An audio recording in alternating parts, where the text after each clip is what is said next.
ನಮಸ್ಕಾರ ಎಲ್ಲರಿಗೂ ಬೋಸು welcome back to Sagar stories. ಮೊದಲನೇದಾಗಿ ಎಲ್ಲರಿಗೂ ಮಕರ ಸಂಕ್ರಾಂತಿ ಹಬ್ಬದ ಶುಭಾಶಯಗಳು. ಅಪ್ಡೇಟ್ಸ್ಗಳು ಬರ್ತಾ ಇದೆ ಇಂಡಿಯನ್ ಕ್ರಿಕೆಟ್ ಟೀಮ್ ರಿಲೇಟೆಡ್, ಜೊತೆಗೆ IPL ರಿಲೇಟೆಡ್ ಸ್ವಲ್ಪ ರೂಲ್ಸ್ಗಳು ಚೇಂಜ್ ಆಗಿದೆ, ಅದ್ರ ರಿಲೇಟೆಡ್ ಅಪ್ಡೇಟ್ಸ್ಗಳು ಒಂದೊಂದೇ ಹೇಳ್ತೀನಿ. ಅದಕ್ಕೆ ನಾವು ಮುಂಚೆ ಚಾನಲ್ ಸಬ್ಸ್ಕ್ರೈಬ್ ಹಾಕೊಂಡ್ರೆ ಸಬ್ಸ್ಕ್ರೈಬ್ ಹಾಕೊಂಡು ಬೆಲ್ ಐಕಾನ್ ಹಂಗೆ ಟಮ್ ಟಮ್ ಟಮ್ ನನಗೆ ಗುದ್ರೆ ಹಾಕೊಂಡು ಹಂಗೆ ಗಂಟೆ ಉದ್ರೋಬೇಕು. ಸೊ ಓಕೆ, ಏನು ಗುರು ಸೀನ್ ಅಂತ ಅಂದರೆ BCCI ಜನರಲ್ ಮೀಟ್ ಆಯ್ತಲ್ಲ ರೀಸೆಂಟಾಗಿ, ಅದರಲ್ಲಿ ಸ್ವಲ್ಪ ರೂಲ್ಸ್ಗಳನ್ನ ಚೇಂಜ್ ಮಾಡಿದ್ದಾರೆ. Indian cricket team related first ಮಾತಾಡೋಣ, ಆಮೇಲೆ IPL ರಿಲೇಟೆಡ್ ಮಾತಾಡೋಣ. IPL ರಿಲೇಟೆಡ್ ಫಸ್ಟ್ ಹೇಳ್ಬಿಟ್ಟೆ ಅಂತಾರೆ, ನೀವು ಟಕಾರ ನನಗೆ ವಿಡಿಯೋನ ಸ್ಕಿಪ್ ಮಾಡ್ಬಿಡ್ತೀರ ಗೊತ್ತು ನನಗೆ. ಫಸ್ಟು BCCI ಮಾಡಿರುವಂಥ ಮೊದಲನೇ ರೂಲ್ ಏನು ಅಂತಂದರೆ, ಅದು ಇಂಡಿಯನ್ ಕ್ರಿಕೆಟ್ ಟೀಮ್ ರಿಲೇಟೆಡು.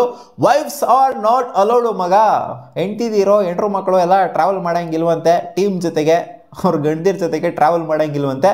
ಅದರಲ್ಲೂ ಕೂಡ ಒಂದು ಲಿಮಿಟೇಷನ್ನ ಇಟ್ಟಿದ್ದಾರೆ. 45 ದಿನ ಏನಾದ್ರು ಟೂರ್ ಮಾಡಿದ್ರು ಅಂತ ಅಂದರೆ, ಟೆಸ್ಟ್ ಮ್ಯಾಚ್ಗಳು ಅಂತ ಅಂದ್ಕೊಳ್ಳಿ, ಸಿಕ್ಕಾಪಟ್ಟೆ ಒಂದು 5 ಮ್ಯಾಚ್ ಸೀರೀಸ್ ಏನಾದ್ರು ಆಯಿತು ಅಂತಂದರೆ, ದೊಡ್ಡ ಸೀರೀಸ್ ಏನಾದ್ರು ಆಯಿತು ಅಂತಂದರೆ ಇರುತ್ತೆ, ಒಂದೂವರೆ ತಿಂಗಳು 2 ತಿಂಗಳವರೆಗೂ ಕೂಡ ಇರುತ್ತೆ. ಸೊ 45 ದಿನ ಏನಾದ್ರು ಟೂರ್ ಮಾಡಿದ್ರು ಅಂತ ಅಂದರೆ ವಯಸ್ಸು ಮಕ್ಕಳು ಅವರು ಇವರು ಎಲ್ಲ ಹೆಣ್ಣು ಮಕ್ಕಳನ್ನೆಲ್ಲ ಕರ್ಕೊಂಬರೋಕ್ಕಾಗೋದಿಲ್ಲ. ಆಗಿರೋ 12 ದಿನ ಮಾತ್ರ, 45 ದಿನ ಟೂರಲ್ಲಿ 12 ದಿನ ಮಾತ್ರ ಪರ್ಮಿಷನ್ನು ಹೆಣ್ಣು ಮಕ್ಕಳ ಜೊತೆಗೆ ಇರೋದಕ್ಕೆ ಅಂತ ಪರ್ಮಿಷನ್ ಕೊಟ್ಟಿದೆ. 12 ದಿನ ಮಾತ್ರ 45 ದಿನ ಟೂರಲ್ಲಿ, ಅದು ಯಾವುದೇ ಆಗಿರ್ಬೋದು, ವರ್ಲ್ಡ್ ಕಪ್ಸೇ ಆಗಿರ್ಬೋದು ಅಥವಾ ಏನೇ ಆಗಿರ್ಬೋದು, 45 ದಿನ ಟೂರ್ ಮಾಡಿದ್ರು ಅಂದರೆ 12 ದಿನ ಮಾತ್ರ ಅಂತೆ ಪರ್ಮಿಷನ್ನು. ಆ್ಯಂಡ್ ಪ್ಲೇಯರ್ಸ್ಗಳು ಈಚೆ ಕಡೆಯಿಂದ ಬರೋಂಗಿಲ್ವಂತೆ, ಟೀಮ್ ಬಾಯ್ಸ್ ಜೊತೆಗೆ ಟ್ರಾವೆಲ್ ಮಾಡಬೇಕಂತೆ. ಮುಂಚೆಲ್ಲೇ ಇರ್ತಿತ್ತು ಹೆಂಗೆ ಬೇಕೋ ಹಂಗೆ ಬರುವಂಥದ್ದು, ಇಲ್ಲ ನಾನು ಸಪ್ರೇಟಾಗಿ ಬರ್ತೀನಿ ನೀವೆಲ್ಲ ಹೋಗಿ ಅಂತ ಹೇಳುವಂಥದ್ದು. ಸೊ ಅದೆಲ್ಲ ಆಗ್ತಾ ಇತ್ತು. ಇನ್ನು ಮೇಲೆ ಟೀಮ್ ಬಾಯ್ಸ್ ಜೊತೆಗೇ ಟ್ರಾವೆಲ್ ಮಾಡಬೇಕಂತೆ. ಅದು ಎಲ್ಲೇ ಹೋದ್ರೂ ಅಷ್ಟೇ, ಒಳಗಡೆ ಇದ್ದಾರೆ ಅಂತಂದರೆ, ಟೀಮಲ್ಲಿ ಇದ್ದಾರೆ ಅಂತಂದರೆ ಟೀಮ್ ಬಾಯ್ಸ್ ಜೊತೆಗೇ ಎಲ್ಲರೂ ಟ್ರಾವೆಲ್ ಮಾಡಬೇಕು ಅನ್ನೋ ರೂಲ್ನ ತಗೊಂಬಂದಿದ್ದಾರೆ ಇವಾಗ. ಗುರು ನನ್ನ ಮಕ್ಕಳು ಅದು ಏನೇ ರೂಲ್ಸ್ಗಳನ್ನ ತಗೊಂಬರ್ಬೋದು, ಗೈಡ್ಲೈನ್ಸ್ಗಳನ್ನ ತಗೊಂಬರ್ಬೋದು, ಇವೆಲ್ಲ ಏನು ಸೀರಿಯಸ್ ಆಗಿ ಫಾಲೋ ಆಗ್ತವೆ ಅಂತ ಅನ್ಕೊಂಡಿದ್ಯಾ? ಏನು ಫಾಲೋ ಆಗೋದಿಲ್ಲ, ಎಲ್ಲರಿಗೂ ಗೊತ್ತಿರೋಂಥ ವಿಚಾರನೆ ಅಂತ ಹೇಳ್ಬೋದು. ಗೊತ್ತಿಲ್ಲ, ಇವರೇನೋ ರೂಲ್ಸ್ ತಗೊಂಬಂದಿರೋದನ್ನ ಫಾಲೋ ಮಾಡಿದ್ರೆ ಚೆನ್ನಾಗಿರುತ್ತೆ. ಫಾಲೋ ಮಾಡಿಲ್ಲ ಅಂತಂದರೆ ಇನ್ನೇನು ಮಾಡೋಕ್ಕಾಗುತ್ತೆ? ಸುಮ್ಮನೆ ನಮಗೆ ಮ್ಯಾಚ್ ಆಡಿದ್ರೆ ಸಾಕು, ಇವ್ರು ಹೆಂಡ್ರು ಮಕ್ಕಳು ಎಲ್ಲ ಬಂದ್ರೇನು ಬಿಟ್ರೆ, ನಮಗೆ ನೆಟ್ಟಿಗೆ ಮ್ಯಾಚ್ ಆಡಿ ಇವ್ರು ಗೆದ್ರೆ ಸಾಕು, ಹೆಂಡ್ರಿದ್ರೆ ಏನು ಬಿಟ್ರೆ ಏನು ನಮಗೆ ಅಲ್ವಾ? ಸೊ ಇನ್ನು IPL ರಿಲೇಟೆಡ್ ಏನೋ ಅಪ್ಡೇಟ್ ಅಂತ ಅಂದರೆ, IPL ಕೋಡ್ ಆಫ್ ಕಂಡಕ್ಟ್ನ ಸ್ವಲ್ಪ ಚೇಂಜ್ ಮಾಡ್ಕೊಂಡಿದ್ದಾರಂತೆ, ಸ್ವಲ್ಪ ಟ್ಯೂನ್ ಮಾಡ್ಕೊಂಡಿದ್ದಾರೆ. ಅದೇ ಇದೆ ಆಲ್ಮೋಸ್ಟು. ICCದು ಕೋಡ್ ಆಫ್ ಕಂಡಕ್ಟ್ ಏನಿದೆ ಈ offence related, last year 10 code of conduct violation ಆಗಿತ್ತು. ಅಂದರೆ ಪ್ಲೇಯರ್ಸ್ಗಳು ಸ್ವಲ್ಪ ನಿಗ್ರಾಡೋವಂಥದ್ದು, ಓವರಾಗಿ ಮಾಡುವಂಥದ್ದು ಆದಾಗ ಕೋಡ್ ಆಫ್ ಕಂಡಕ್ಟು ವೈಲೇಟ್ ಆಗುತ್ತೆ. IPL ಕೋಡ್ ಆಫ್ ಕಂಡಕ್ಟನ್ನೇ ಬೇರೆ, ಈ ಕಡೆ ICCದು ಕೋಡ್ ಆಫ್ ಕಂಡಕ್ಟನ್ನೇ ಬೇರೆ, ಮುಂಚೆ ಇದ್ದೇನೆ ಬೇರೆ. ಇವಾಗ ICCಯಿಂದ ಇವರು ತೊಗೊಂಬರ್ಬೇಕು ಅಂತ ಅಂದ್ಕೊಂಡಿದ್ದಾರೆ, ಇಲ್ಲಿ ತೊಗೊಂಬಂದ್ಬಿಟ್ಟು ಇಲ್ಲಿ ತೋರಿಸ್ಬೇಕು ಅಂತ. ಮುಂಚೆ IPL ಕೋಡ್ ಆಫ್ ಕಂಡಕ್ಟು ಬೇರೆ ಥರನೇ ಇತ್ತು. 60% ಮ್ಯಾಚ್ ಫೀಸ್ನ ಫೈನಾಗಿ ಹಾಕ್ತಿದ್ರು ಫಸ್ಟ್ ಅಫೆನ್ಸ್ಗೆ, ಆಮೇಲೆ ಸೆಕೆಂಡ್ ಅಫೆನ್ಸ್ಗೆ 100% ಮ್ಯಾಚ್ ಫೀಸ್ನ ಫೈನಾಗಿ ಹಾಕ್ತಿದ್ರು. 3ನೇ ಅಫೆನ್ಸ್ ಮಾಡಿದ್ರೇನೋ ಬ್ಯಾನ್ ಮಾಡಿ, ಒಂದು ಮ್ಯಾಚ್ ಏನೋ ಬ್ಯಾನ್ ಮಾಡ್ತಿರೋ ಥರ ಕಾಣಿಸ್ತಾ ಇದೆ.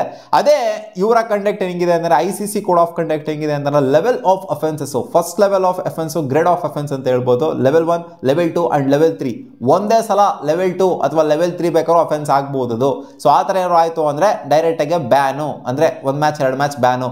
ಸೊ ಆ ಥರ ಇದೆ. ಸೊ ಆ ಥರನ ಇವರು ಎರವಲ್ ಪಡೆದಿದ್ದಾರೆ, ICCಯಿಂದ ತಗೊಂಬಂದು ಇಲ್ಲಿ ತೋರಿಸ್ಕೊಂಡಿದ್ದಾರೆ. ಲಾಸ್ಟ್ ಟೈಮು ಬೆಜಾನ್ ಅಫೆನ್ಸ್ಗಳು ಆದ ಕಾರಣದಿಂದ ತಗೊಂಬಂದಿರೋ ಥರ ಕಾಣಿಸ್ತಾ ಇದೆ. ಲೆವೆಲ್ 1 ಅಫೆನ್ಸು, ಲೆವೆಲ್ 2 ಅಫೆನ್ಸ್ ಎಲ್ಲ ಇತ್ತಲ್ಲ, ಹೋದ್ಸಲಿ ಲೆವೆಲ್ 2 ಅಫೆನ್ಸು ಹರ್ಷಿತ್ ರಾಣಾ ಅವ್ರು ಮಾತ್ರ ಹಾಕ್ಸ್ಕೊಂಡಿರೋ ಥರ ಕಾಣಿಸ್ತಿದೆ.